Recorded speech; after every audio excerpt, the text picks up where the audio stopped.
Bonsoir à tous, bienvenue dans votre émission, votre projet pour la Réunion. On va aborder ce soir une question, c'est la capacité de l'être humain à essayer de mettre son disque dur à zéro pour essayer d'accueillir autre chose, autre élément.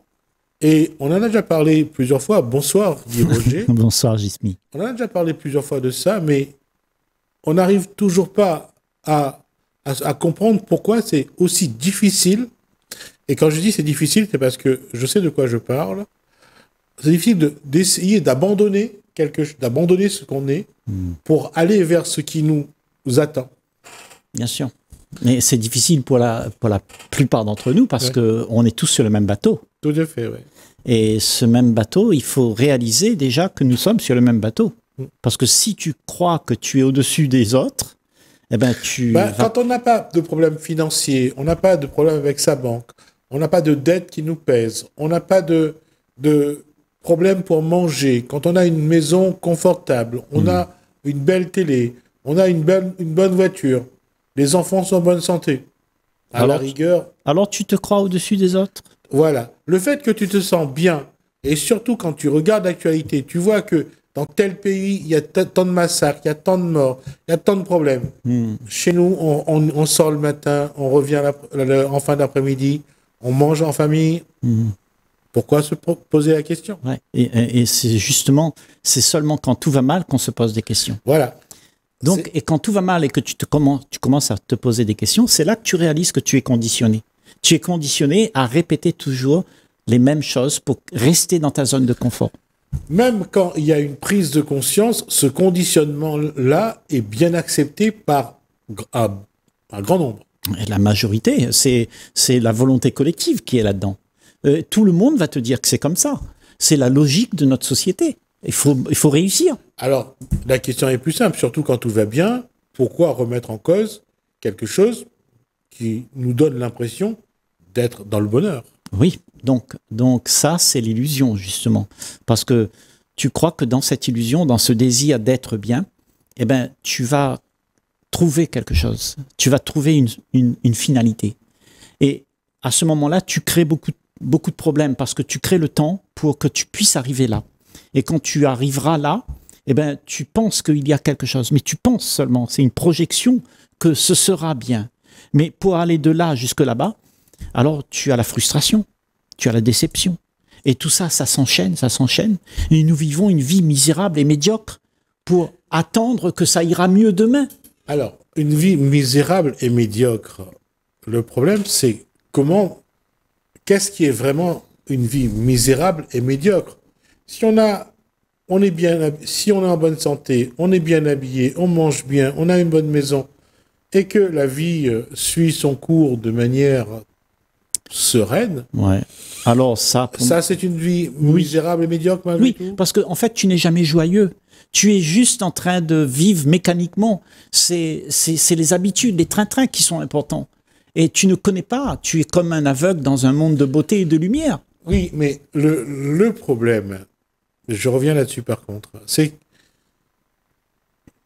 pourquoi on n'enseigne pas à l'individu, parce que c'est là aussi le problème, on l'a formaté depuis qu'il est rentré à l'école. Il faut qu'il ait de bonnes notes, il faut qu'il travaille bien à l'école, il faut qu'il soit obéissant, il faut que ça soit bienveillant, il faut qu'il suit son chemin, son parcours jusqu'à l'université si c'est possible, qu'il sort avec un bon carnet de notes. Après, il peut avoir un bon boulot, il peut être tranquille. Oui, mais tranquille. Mais on lui a jamais dit que pendant cette période d'éducation, qu'à un moment, il faut qu'il remette en cause ce qu'il est. Oui, mais c'est tout l'idée est là dans l'éducation, dans ce que l'illusion justement ne te permet pas de remettre en cause.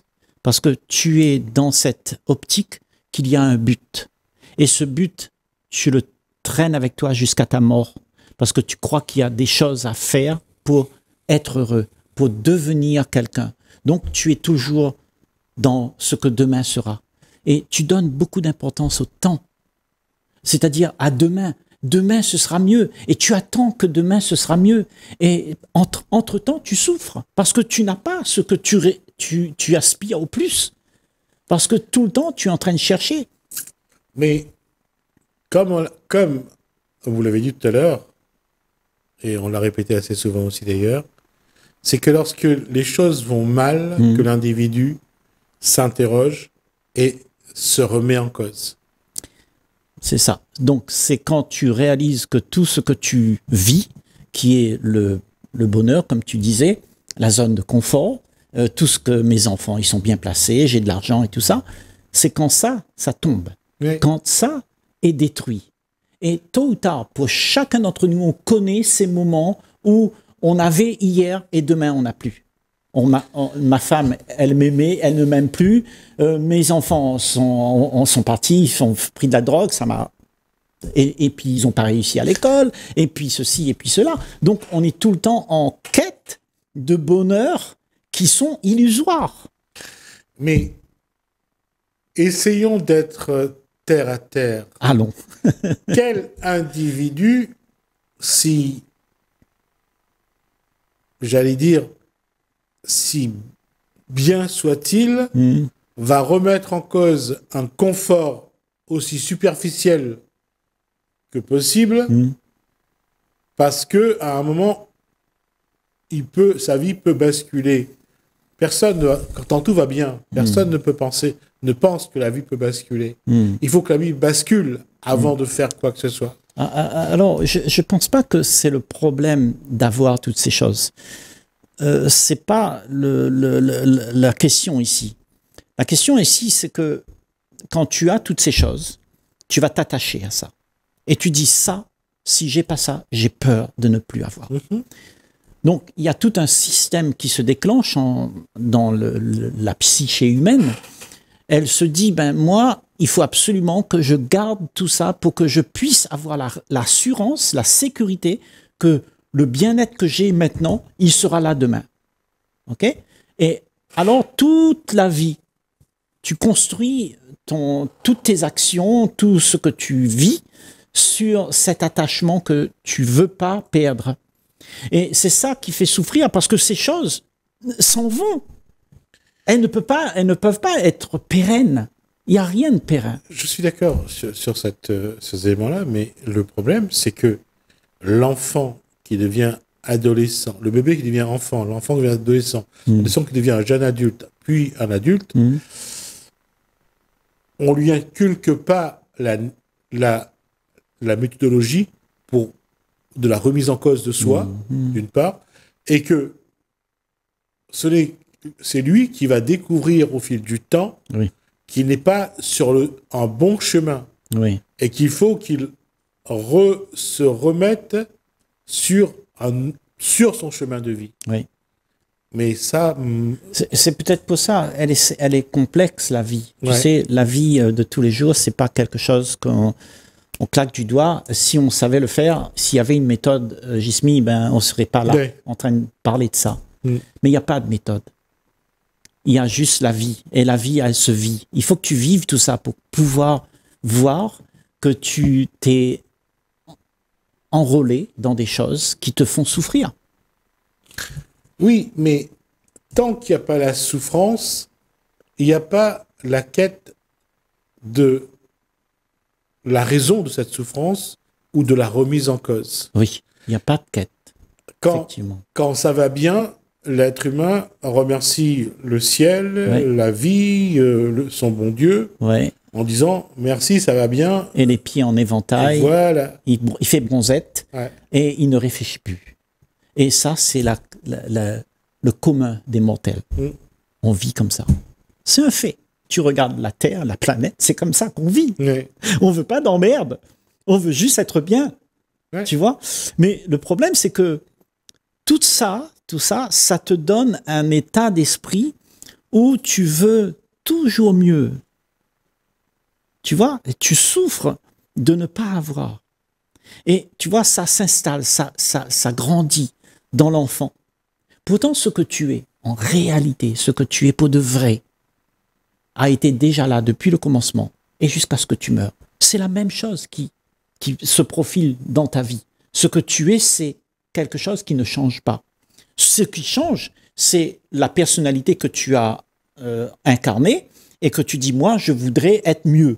Et cette personnalité-là, elle va essayer, dans ce laps de temps où il y a un commencement et une fin, de faire quelque chose pour être mieux. Mais cette personnalité, c'est pas toi. Ce que tu es, c'est justement quelque chose qui n'a pas de commencement et qui n'a pas de fin.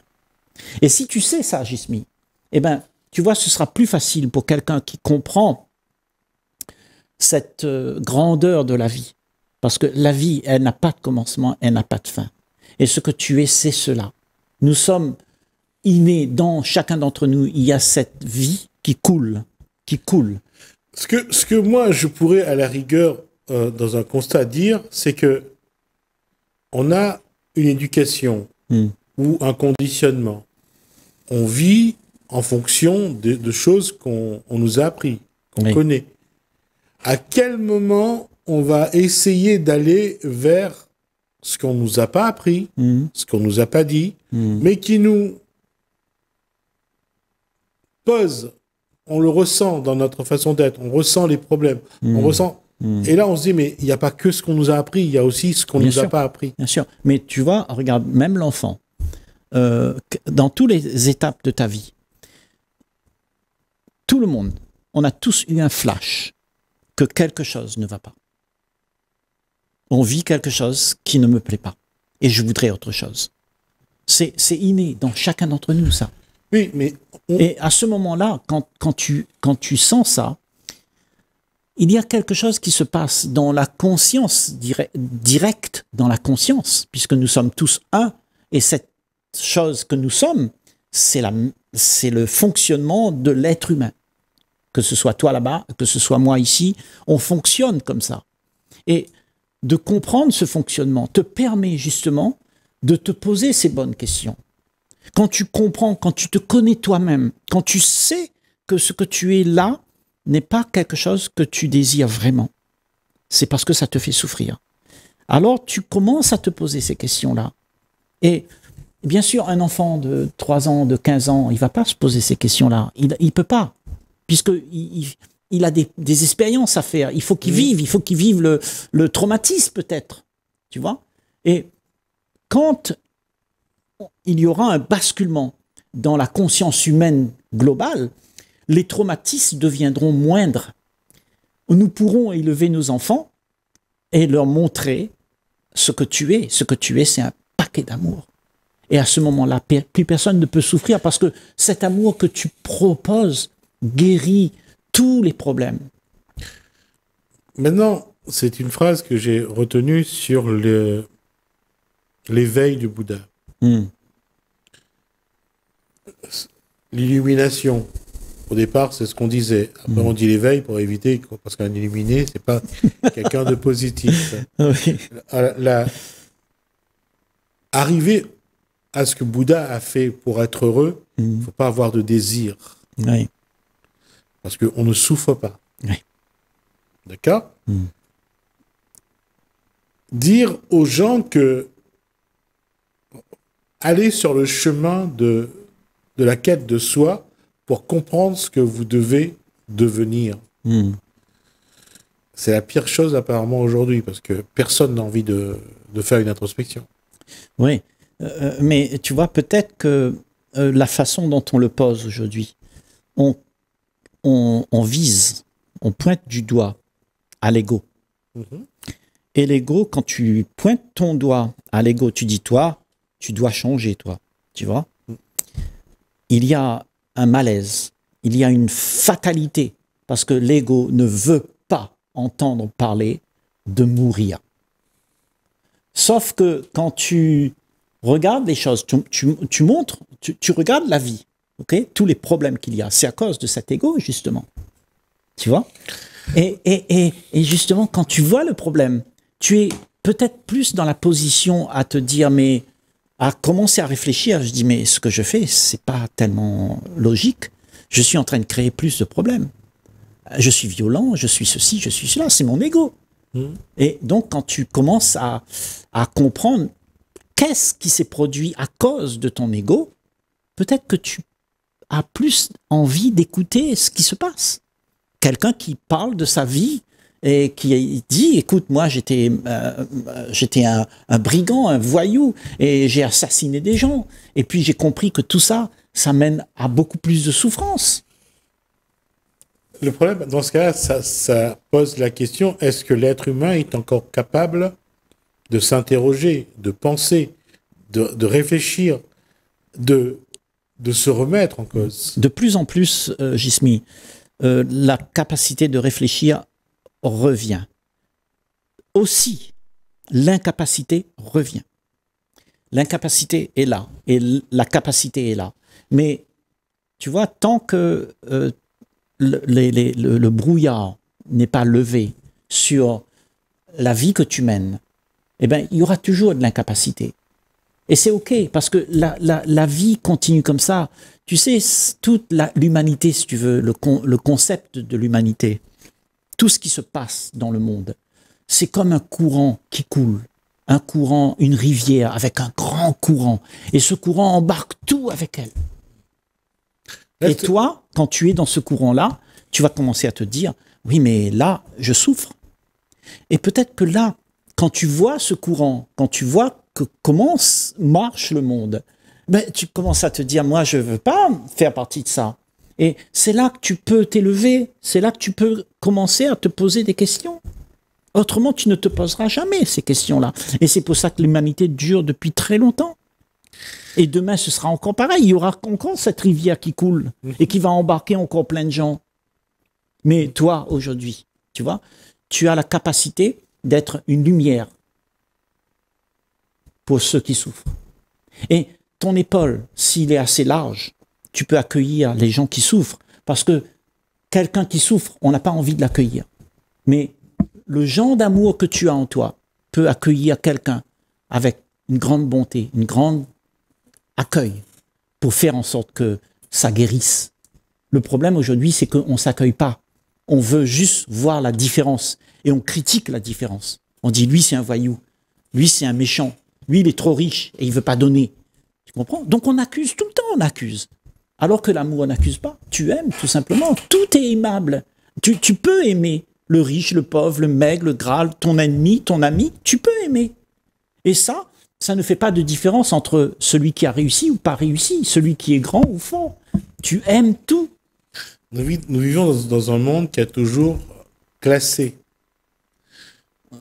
l'individu par rapport à un autre individu, un groupe d'individus par rapport à un groupe d'individus. Comparaison, quoi. On a toujours fait en sorte de mettre des paliers, de mettre des éléments de comparaison. Surtout quand on va à l'école. La notation, c'était pour savoir qui est le premier, le deuxième, le troisième, et ainsi de suite. Jismi, mais commence par là. Tu étais en train de poser cette question très intéressante tout à l'heure. Par où on commence? Commence par te dire, j'arrête de comparer. J'arrête de juger, j'arrête de critiquer. Commence par là. Et tu vas voir que ta vie, à toi, ben, tu sais, en fait, tu vis ce qu'il y a, tu vis pas Sauf que pour beaucoup d'individus, s'ils arrêtent de comparer, de juger, ils font plus rien. Ben oui, mais justement, et ce sont ces gens qui sont en paix qui peuvent créer la paix dans le monde, mais pas ceux qui sont en guerre. Si tu es en guerre, tu vas créer toujours la guerre. Parce que là, quand on regarde aujourd'hui, et je ne vais pas pointer du doigt une radio en particulier ou des individus en particulier, mais il y a des gens qui passent leur temps à toujours... Vous avez vu ça, vous avez vu ça, vous avez vu ça, vous avez vu ça. Quoi. Ouais. Et celui qui voit tout ça et qui ne critique pas, qui ne juge pas, alors il ne crée pas le chaos. Parce que là, c'est causé directement avec l'ego de l'autre. Et l'ego de l'autre, il va être un coq qui viendra te voir. Ne cause pas avec l'ego des autres. Parce qu'il va venir discuter avec toi et il va essayer de te convaincre que lui, il a raison. Et tout le monde dit qu'il a raison, mais personne n'a raison. Donc, il n'y a même pas raison d'avoir raison. Of course, bien sûr. Bien sûr. Et c'est ça le paradoxe. C'est de continuer à mettre dans ce monde, surtout pour ceux qui ont le pouvoir, qui veulent absolument conditionnés pour pouvoir manipuler la masse. Ouais, pour pouvoir garder le pouvoir, en fait. Et garder le pouvoir, il y a un besoin d'entretenir une population sous contrôle.